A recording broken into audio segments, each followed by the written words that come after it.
For Cubans, the proclamation signed by President Donald Trump is not a surprise, but one more event in the saga of long-standing U.S. sanctions against Cuba.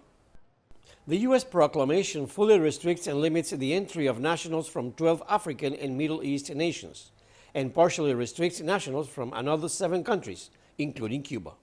The Cuban Foreign Ministry condemned the move, saying it's consistent with the interests of anti-Cuban politicians and a step backwards in bilateral relations.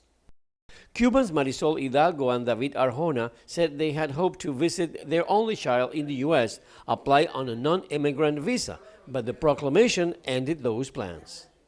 Nosotros como cubanos estamos muy consternados.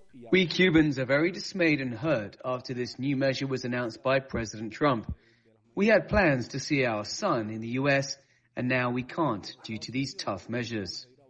The measure contains many exemptions, including for travelers on valid non-immigrant visas issued before June 9th, lawful permanent U.S. residents, and others.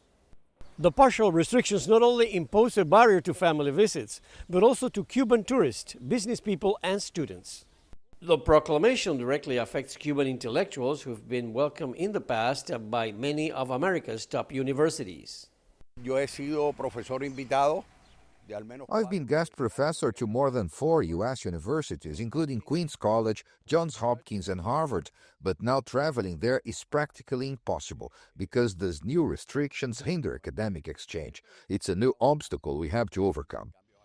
Any suspension, limitation, or modification of the full or partial entry restrictions will depend on a follow-up process between the U.S. Secretary of State, Donald Trump, and his cabinet. Luis Chirino, CGTN, Havana.